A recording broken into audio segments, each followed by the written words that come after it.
베드로전서 5장 1절에서 4절을 제가 읽겠습니다.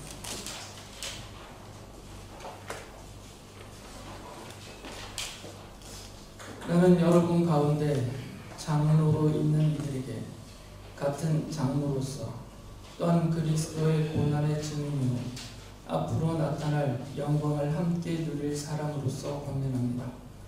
여러분 가운데 있는 하나님의 양떼를 먹이십시오. 억지로 할 것이 아니라 하나님의 뜻을 따라 자진하여 하고 더러운 이익을 탐하여 할 것이 아니라 기쁜 마음으로 하십시오.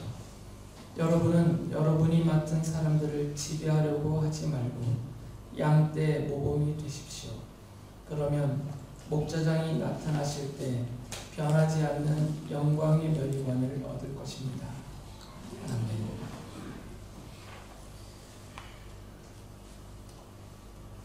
성경에서는 장로를 비롯한 교회 지도자들은 하나님의 양떼라고 비유한 성도들을 먹이라고 돌보고 이끌라고 주님께서 성도들 중에 세우신 사람이라고 말합니다. 베드로전서에서 베드로 사도가 지금 장로라고 부른 것은 특정한 어떤 직함을 가리키는 것은 아닙니다. 전통적으로 유대 사회에서의 장로는 그 속한 무리들 중에서 연배도 높고 또 인품도 갖춰서 따르는 무리들로부터 존중과 존경을 받는, 그래서 그의 말에 권위가 있는 사람들을 장로라고 불렀어요.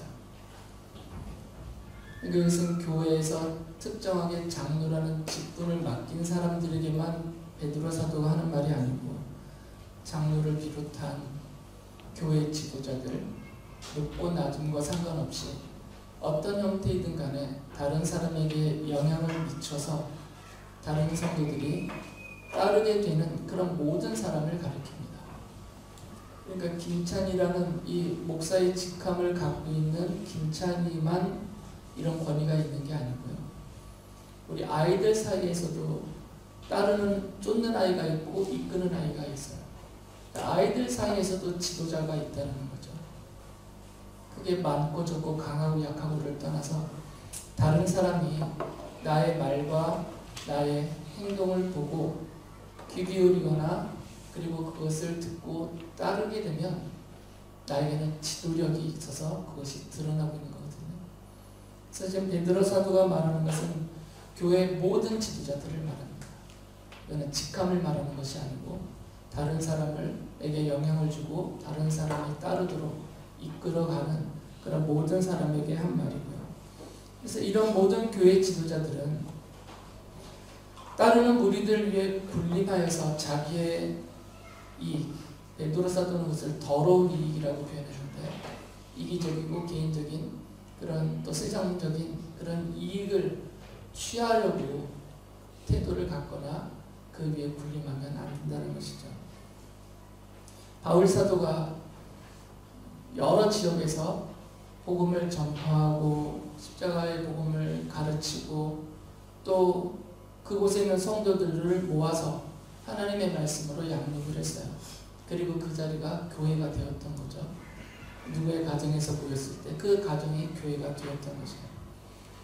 그리고 바울은 자기가 선교 여행을 다니면서 세워진 그 많은 교회들 위해 성도들을 위하여서 장로를 세웠어요. 사도행전 14장 23절에 그것이 기록되어 있습니다. 그리고 그들을 위해서 각 교회에서 장로들을 임명한 뒤에 금식을 하면서 기도하고 그들이 믿게 된 주님께 그들을 맡겼다. 그들은 성도죠. 성도들을 위하여서 그 성도들이 모이는 교회마다 지도자들을 세웠다는 것이죠. 대표적으로 장로이고요. 그런데 사도행전 20장 28절에 보면 바울은 이것 내가 세운 것이 아니라 성령 하나님이 세우신 것이다라고 말을 해요. 이렇게 말합니다. 여러분은 자기 자신을 잘 살피고 양떼를 잘 보살피십시오. 성령이 여러분을 양떼 가운데서 감독으로 세우셔서 하나님께서 자기 아들의 피로 사신 교회를 돌보게 하셨습니다. 장로를 비롯해서 목사이든 감독이든 장로이든 누구든 교회 모든 지도자들은 성도들을 돌보게 하려고 성령 하나님께서 세워준 일꾼들이다라는 거죠. 그러니까 내가 다른 성도들보다 뛰어남이 있기 때문에, 또는 내가 다른 사람들보다 실력이 더 많고 좋고, 그리고 재력도 있거나 사회적인 영향력도 있어서 어떤 그런 계산에 의하여서, 또 단순한 사람들 사이의 필요에 의하여서 교회 지도자로 세움을 받은 것이 아니고, 성령 하나님께서, 주체는 성령 하나님이세요. 하나님께서, 목적은 성도들을 위하여서요. 성령 하나님께서 성도들을 돌보라고, 성도들을 위하여 일하라고 세우신 일꾼이라는 것이죠. 이게 교회 지도자들의 정체입니다. 이 정체성을 잃어버리면 그 다음부터 이상하게 변질을 해요. 성도들을 정말 하나님의 양떼로 보지 않고 내 양떼로 보게 됩니다. 내 양떼로 보면 내가 마음대로 하게 돼 있어요. 그리고 그런 악한 모습들은 곳곳에서, 심지어는 뉴스에서까지도 우리가 볼 수 있습니다. 바울이 에베소서 4장 11절 12절에서 교회 일꾼들을 세우신 하나님의 뜻을 이렇게 설명해줘요.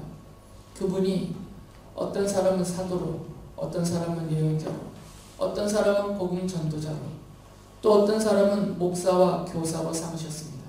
그것은 성도들을 준비시켜서 봉사의 일을 하게 하고 그리스도의 몸을 세우게 하려고 하는 것입니다. 모든 교회 지도자, 모든 교회 일꾼들은 한 가지 목표로, 그 목표를 향하여서 그 목적을 갖고 일해야 된다는 거죠. 그것은 성도들을 잘 돌보고 잘 준비시켜서 그리스도의 몸으로서 성도 자신이 먼저 그 개개인이 참 교회가 되게 하고, 그리고 성도들이 함께 모여 그리스도의 몸으로서 교회, 온전한 교회를 세우는 것, 이것이 모든 교회 일꾼들에게, 지도자들에게 그들을 세우시면서 하나님께서 주신 사명이라는 것이죠. 그 목적으로만 일하라는 거죠. 이것 외에 다른 생각을 갖거나 다른 뜻을 갖고 또 다른 이유와 목적을 갖고 교회에서 지도자로서 행세하는 것은 맞지 않다라는 겁니다. 베드로 사도가 그래서 베드로전서 5장 1절 2절에서 이렇게 말한 겁니다. 나는 여러분 가운데 장로로 있는 이들에게 같은 장로로서 또한 그리스도의 고난의 증인이요 앞으로 나타날 영광을 함께 누릴 사람으로서 권면합니다. 여러분 가운데 있는 하나님의 양떼를 먹이십시오. 양들을 착취하여서 빼앗아서 너와의 배를 불리지 말고 양떼를 먹이라는 것이죠. 그게 일꾼들이 하는 일이에요.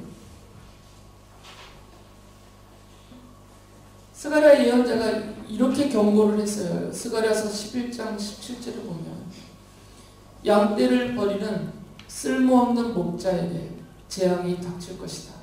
칼이 그의 팔과 오른 눈을 상하게 할 것이니 팔은 바싹 마르고 오른 눈은 아주 멀어버릴 것이다.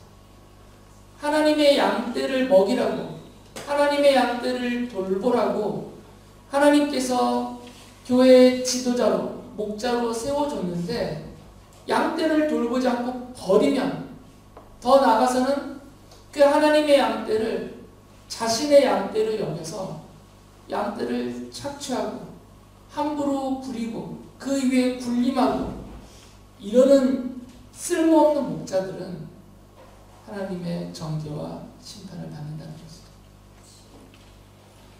꼭 이 형태로 벌받는다는 게 아닙니다. 다양한 형태로 하나님께로부터 벌을 받게 돼 있다는 거죠.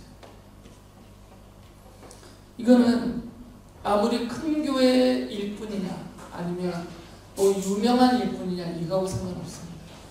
유명세는 사람들의 지지로 얼마든지 얻을 수 있어요. 큰 교회도 또 여러 가지 수단과 방편으로 얼마든지 세울 수 있습니다. 중요한 것은 그 교회에서 일하는 하나님의 일꾼들, 교회의 지도자들이 성도들을 위해서, 하나님의 양떼인 성도들을 위해서 신실하게 그 일을 맡기신 하나님의 뜻을 받들어서 충성되이 일하느냐에 달려있는 거죠.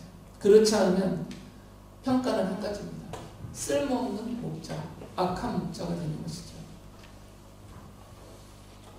베드로 사도가 그래서 교회 일꾼들에게 이렇게 권면을 합니다.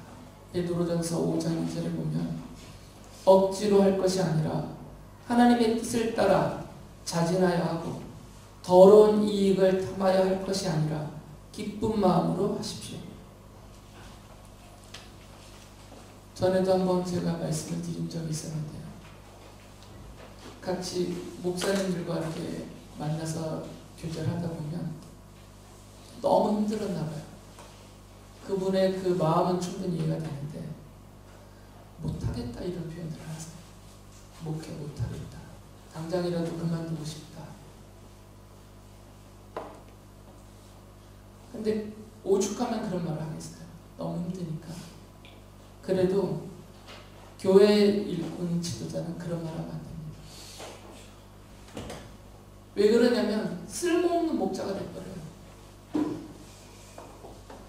그 일을 시키셨으면 힘이 들던 아니면 즐겁고 행복하든 사람들에게서 지지를 받고 귀하게 여김을 받든 아니면 사람들이 비난을 하고 공격을 하고 멸시를 하든 그 일 자체는 내가 하고 싶어서 또는 내가 억지로 하는 일이 아니라 성령 하나님이 하나님의 양떼인 성도들을 위하여서 세운 그 자리에 임명된 일꾼이라는 것이죠.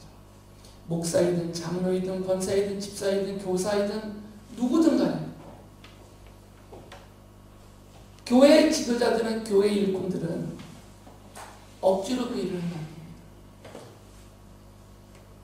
하나님이 시키신 건데 억지로라는 이 표현 자체가 하나님 앞에 너무 죄송한 표현이에요. 하나님이 시키신 거잖아요. 사람이 시킨 것도 아니고. 쓰실만 하기 때문에 그 쓰실만한 재량을, 역량을, 그런 재능과 능력을 주시고 그런 환경과 형편이 갖추어지게 하시고 그 일을 맡기시는 거거든요. 감당할 수 없는 일은 안 시키세요. 그거는 의미가 없잖아요. 성도를 오히려 해치죠. 그런 사람들은. 교회를 오히려 해칠 수가 있어요.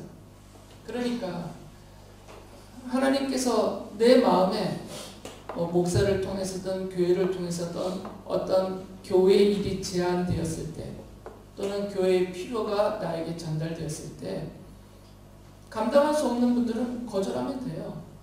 그거는 나쁜 일이 아닙니다. 감당할 수 없는 일을 그게 명예로워 보이고 좋아 보인다고 덜컥 받으면 안 돼요.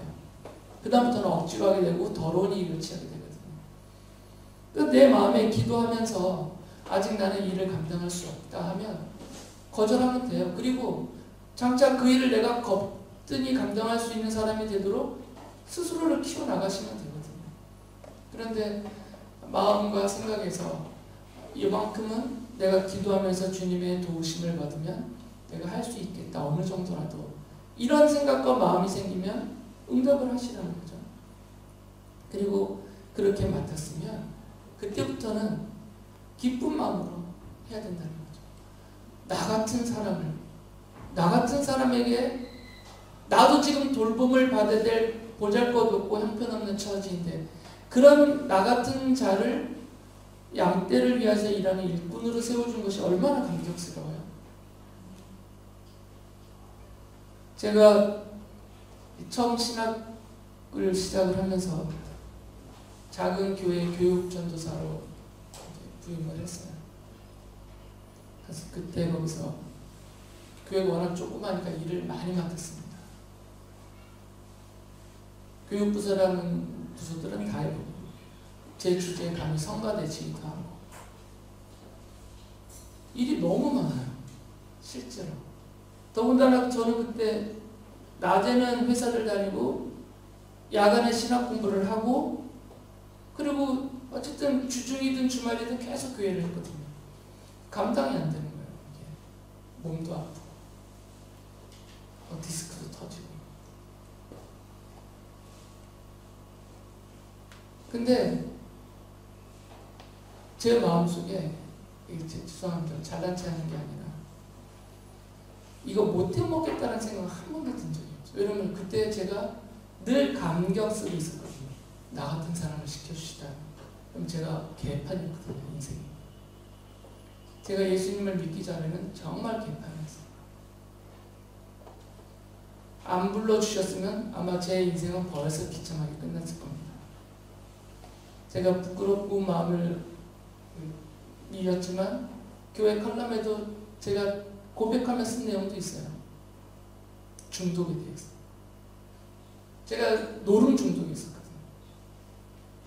회사를 다니면 전에 말씀드렸듯이 월급날 봉투를 받으면 그때는 다 봉투에 넣어줬어요.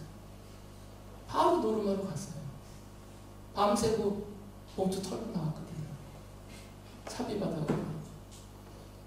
그러니까 계속 카드를 발급받아서 많은 카드 이렇게 카드깡 해가면서 돌려먹고 이러다 보니까 인생이 아주 그냥 이제 못 살겠다 싶은 지경까지 갔거든요. 그랬던 저를 건져내셔서 공부도 할 수 있게 해주시고 또 교회 일도 하게 해주시고 하나님의 일을 이렇게 앞서서 할 수 있는 그런 자리까지 세워주신 그 자체가 그때나 지금이나 똑같아요. 감격스러울 수밖에 없었던 거거든요. 그러니까 못하겠다 또는 억지로 이런 생각은 안 들어요. 제가 능력이 부족해서 제대로 못하는 것에 대한 안타까움은 있지만 이거는 괜히 시작했다 이런 생각은 안 들어요. 왜 그러냐면 저는 이 말씀을 믿거든요. 하나님께서 시키셨다는 것을 믿고 있어요. 그러니까 기쁘죠. 나 같은 걸 도대체 왜 그냥 버려도 벌써 버릴 만한 자인데 이렇게 세워주셨나 이 생각 때문에 늘 기쁜 마음이 있습니다. 오늘도 힘들지만 기쁜 마음은 안 사라져요. 말씀드렸듯이 제가 어저께부터 그냥 너무 어지러워가지고 이석증이 다시 도지니까 소화도 안 되고 막 힘들고 식은땀도 나고 소리도 제대로 안 나오지만 그래도 속에 있는 기쁜 마음은 사라지지 않습니다. 이 사실을 하나님을 믿기 때문에요. 하나님의 양떼인 성도들을 돌보라고 이 일을 맡기셨다는 이 생각이 계속 감격으로 남아 있습니다. 물론 이제 저하고 다른 처지에서 교회 지도자로 세우심을 받은 분들은 또 그 나름대로의 또 반응이 있겠죠. 근데 저는 개인적으로는 그렇다는 거죠. 이 말씀이 그렇게 저에게 와닿는다는 거죠. 저랑 똑같이 하시라는 말씀이 아니라 한 가지 사실은 잊지 말고 분명히 믿음으로 받아들이시라는 겁니다. 어떤 일을 맡으셨든 내가 교회에서 얼만큼의 지도력을 발휘하여서 다른 사람에게 영향을 미치고 다른 사람이 나를 따르는 그 위치에 내가 세워져 있다는 게 나를 먼저 세우신 거거든요. 하나님이 나를 세우셨다는 사실을 기쁜 마음으로 받아들이면서 세우신 뜻을 받들고 충성해야 된다는 거죠. 그러니까 교회 지도자들은 억지로 교회 일을 하면 안 돼요. 그래서 제가 성도님들한테도 그래서 권면을 합니다. 너무 힘들면 쉬셔도 된다. 억지로 하다가 믿음까지 낙심하여 무너질 수도 있거든요. 그러니까 억지로 하지 말고 자진하여서 하라는 것이죠. 스스로 원하여서 하라는 것이죠. 이게 하나님의 일이니까. 그리고 나 같은 사람을 세워주셨으니까.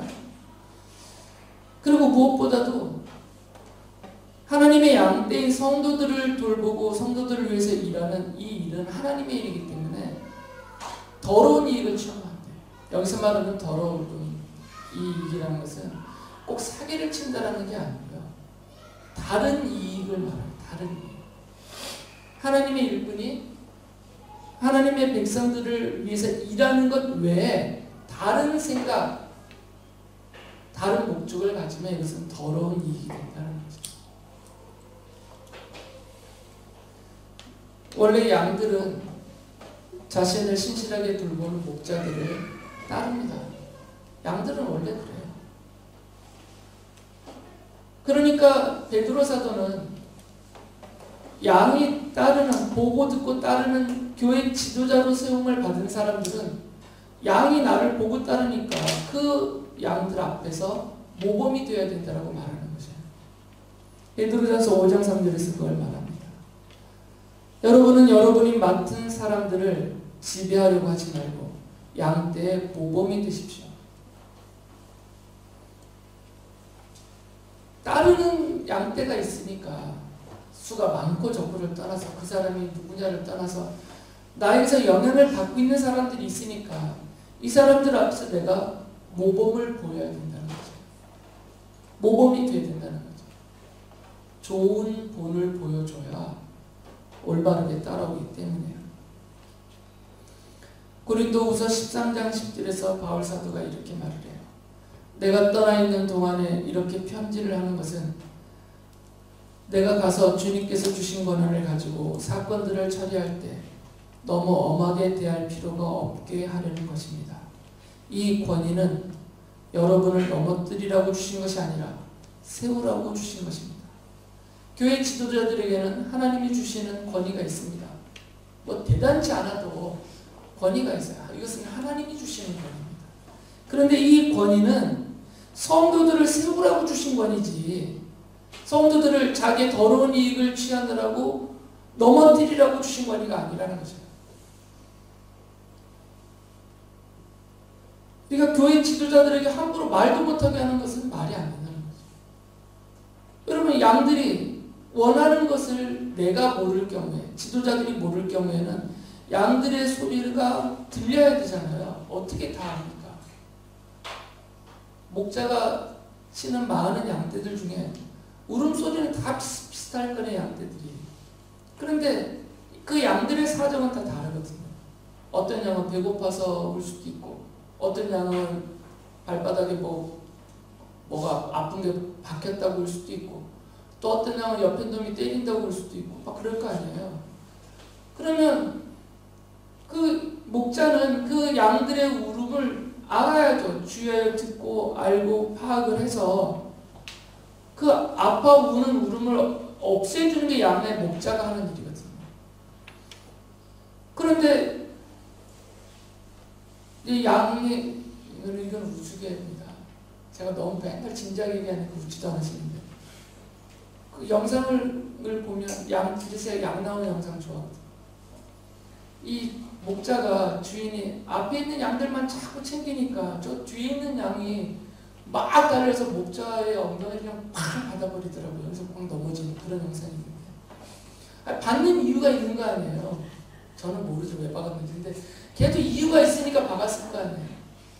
그러면 이 넘어진 목자가 이게 감히 나를 들이박아서 해서 양고기 먹으면 안 되잖아요. 괘씸한 놈 해가지고. 박은 이유가 있을 거 아니에요. 그러면 살펴야죠. 이 권위는 살피는 권위입니다. 양들을 살펴서 양들이 온전히 세우게 하라고 주신 권위니까. 근데 이 권위를 마치 세상의 권위와 같은 수준으로 알아서 군림하려고 들거나 어디 나한테 그런 태도를 보이냐는 등 나한테 어떻게 그렇게 말을 할 수 있냐는 등 그러면 안 된다는 거죠. 그래서 바울이 성도들을 향해서 이런 말을 썼거든요. 에베소서 5장 1절에 보면 그러므로 여러분은 사랑을 받는 자녀답게 하나님을 본받는 사람이 되십시오. 근데 문제는 하나님이 보여야 본을 받죠. 하나님의 말씀이 내 귀에 들려야 본을 받을 거 아니에요. 그래서 바울이 고린도전서 11장 1절에서 이렇게 말한 겁니다.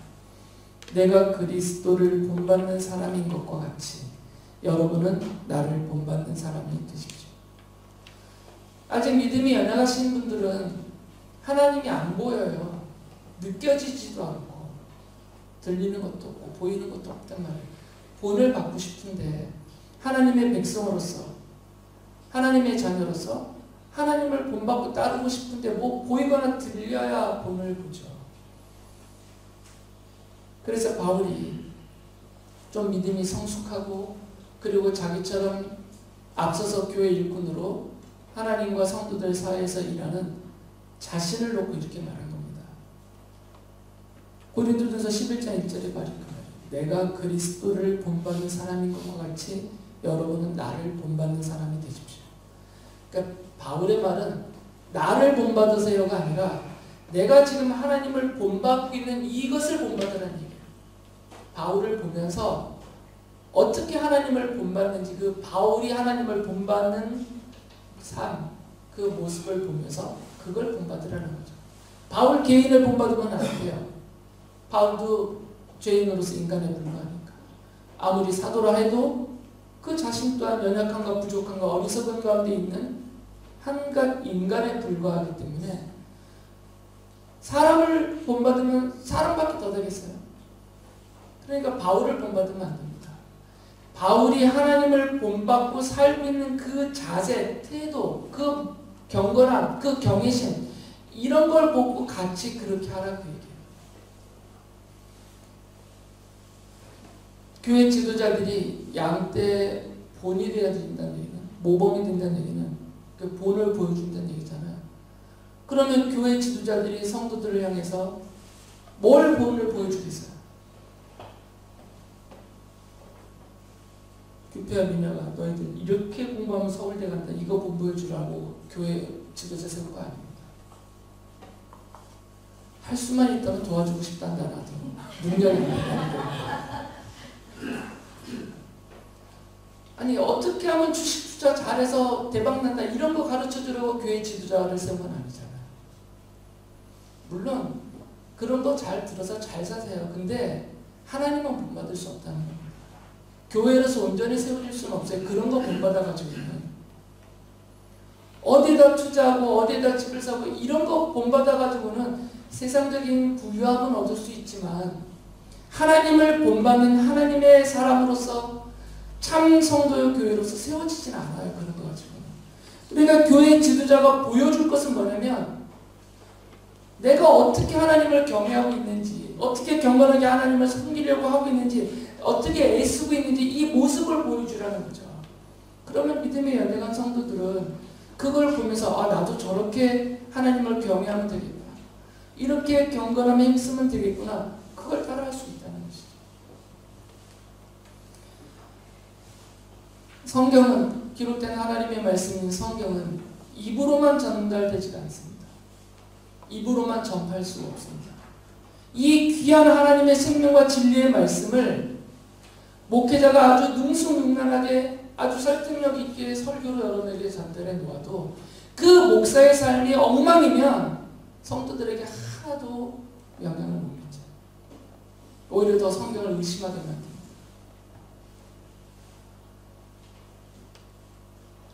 그러니까 교회 지도자들은 자기가 보여줄 수 있는 만큼은 보여줘야 돼요. 따르는 우리들에게.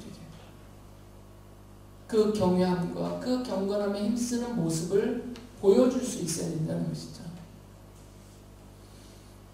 히브리서 기록자가 히브리서 13장 7절에서 이렇게 말을 해요. 여러분의 지도자들을 기억하십시오. 그들은 여러분에게 하나님의 말씀을 일러주었습니다. 그들이 어떻게 살고 죽었는지를 살펴보고 그 믿음을 본받으십시오. 그 사람을 본받지 말고 그 믿음을 본받으라고 말하고 있어요. 교회 지도자들이 믿음을 보여줘야 본을 받죠. 그 경외함과 경건함을 보여줘야 본을 받을 거 아니에요, 성도들이.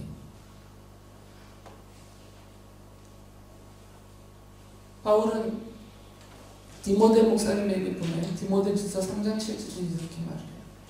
감독은 또한 교회 밖의 사람들에게도 좋은 평판을 받는 사람이라야 합니다. 그래야 그가 비방을 받지 않으며 악마의 올무에 걸리지 않을 것입니다. 그러니까 교회 지도자들은 교회 안에 모이는 성도들뿐만 아니라 교회 바깥에 있는 사람들에게도 좋은 평판, 본보기가 되어야 된다는 거죠. 그래야 그분들에게 복음을 전할 수가 있어요. 그래야 그분들을 주님께로 이끌어올 수가 있어요. 평판이 나쁜데 좋은 모범이 되지가 않는데 그 사람의 손을 누가 잡으려고 하겠어요? 그 사람의 말을 누가 들으려고 하겠습니까?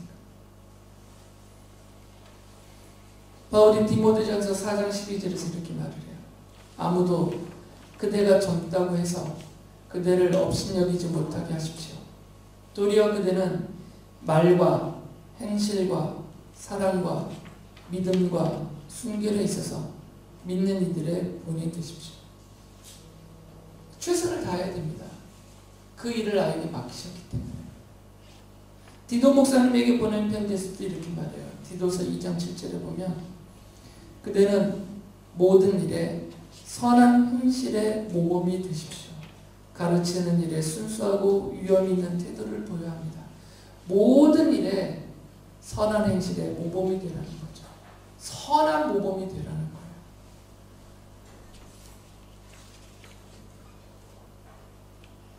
잘 먹고 잘 살고 사회적으로 성공하는 일은 교회 지도자들이 보일 수 있는 본이 아닙니다. 더 유능한 사람들이 많이 있어요. 그분들을 보고 배워서 살면 돼요. 그러나 교회 지도자들은 모든 일에 하나님과 사람들 앞에서 부끄러울 것 없는 선한 행실의 모범을 보여줘야 된다는 거죠. 그래야 하나님의 양떼인 성도들이 그걸 보고 따를 수가 있다는 거죠. 교회 지도자들은 성도들의 목자이신 예수 그리스도께서 성도들을 위하여 쓰시는 일꾼입니다. 그냥 일꾼에 불과해요. 그 자체 다른 권위는 없습니다. 예수 그리스도께서 하나님의 양떼인 성도들의 목자라면 교회 지도자들은 성도들을 위해서 목자의 뜻을 따라 일하는 양치기 개예요. 제가 저번에도 말씀드린 겁니다. 목자는 우리 주님밖에 없어요. 교회 지도자들은 목자가 아닙니다. 그 목자의 뜻을 따라서 하나님의 양떼를 돌보는 양치기 개예요. 목자를 셰퍼드라고 하고 목양견 양치기를 셰퍼드 독이라고 하잖아요. 양치기 개예요. 자기가 원하는 대로 양들을 끌고 가는 게 아니라 자기가 하고 싶은 대로 양들을 대하는 게 아니라 참 목자이신 예수 그리스도의 뜻을 받들어서 그분이 원하는 대로 그분이 뜻하는 대로 하나님의 양떼인 성도들을 이끌어가는 양치기 개란 말이에요. 근데 이 개라는 표현이 싫은가 봐요. 그래서 이 표현들을 싫어하시더라고요. 셰퍼드 독이다, 양치기 개다라고 제가 말씀드리면 목사님들이 싫어해요. 당신들 스스로를 자꾸 목자라고 불러요. 성도들의 목자라고. 근데 우리는 개에 불과합니다. 교회 지도자들은. 우리 주님의 뜻을 받들어서 성도들을 참 하나님의 교회로, 참 성도로 세우는 그 일을 위해서 일하는 양치기 개에 불과해요. 여기서 벗어나는 사람들은 쓸모없는 목자 취급을 당한다는 거죠. 이 과정이 쉽지는 않습니다. 여러분 인정을 안 해주니까요. 개를 인정해주는 사람이 없어요. 신집사님은 인정하시죠. 구리, 춘식이. 민혁이 다음으로 아끼는 새끼들이. 근데 보통은 개를 누가 알아줍니까? 정말 개 취급하죠. 그래서 교회 지도자들도 자기 마음에 안 들면 개 취급당해요. 성도들이 개가 취급해요. 실제로 그렇다니까요.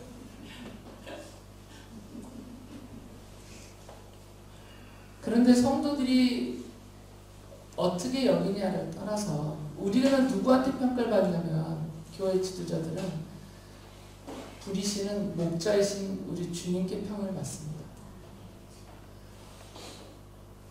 양들이 승질난다니까 양치기 개들한테 그 영상들을 보세요. 양들이 고분고분 안 따라요. 양치기 개들이 그 주인 뜻 따라서 막 울타리로 양 울타리로 막 몰고 가려고 그러면 양들이 고분고분 안 따라요. 막 개를 들이받기도 한다니까요. 개 주제에 이런다니까요. 그건 당연한 일이라고. 당연한 일. 거기에 삐치거나 거기에 상처받거나 그게 힘들다고 알지 못하게 먹겠다, 아니면 이게 어디 감이 되면 막 깨물고 덤비고 막 이러면 안 된다고요. 힘들어도 알아주지 않아도 끝까지 사도들의 권면을 따라서 해야 될 일은 뭐냐면 모든 일에 선한 행실의 모범이 되어서 성도들이 하나님의 자녀로 올바로 세워지도록만 애를 쓰는 그런 일을 해야 된다는 거죠. 그러면 베드로 사도의 약속이 이루어집니다. 베드로전서 5장 4절에서 이렇게 약속하세요. 그러면 목자장이 나타나실 때 변하지 않는 영광의 멸관을 얻을 것입니다. 알아주신다는 거죠. 그 일을 시키시는 주님이 알아주세요. 그리고 영광의 멸관이라고 묘사된 하늘에 약속된 것들을 누리게 되는 것이죠. 말씀드렸듯이 교회에서 목사와 같이 구별된 직분을 맡은 사람들만 교회 지도자가 아닙니다.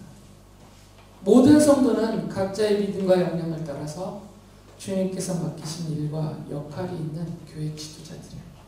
단 한 사람에게 내가 영향을 미쳐도 나는 지도자예요. 단 한 명이 나를 쳐다보고 있다 하더라도 나는 지도자로서 그 사람의 앞에 본보기가 됩니다. 성도들은 교회와 가정과 직장과 학교와 사회에서 모범이 되면서 하나님의 세우신 지도자들로서 지도력을 발휘해야 합니다. 하나님께서는 하나님의 뜻을 받들어서 성도들을 돌보고 보살피는 일꾼들, 교회 지도자들을 기뻐하시고 칭찬하시면서 약속하신 상과 은혜와 복을 주실 것입니다. 모든 성도님들이 착하고 충성된 종이라는 칭찬을 받으면서 주님께서 약속하신 영광의 멸관을 받으시기를 바랍니다.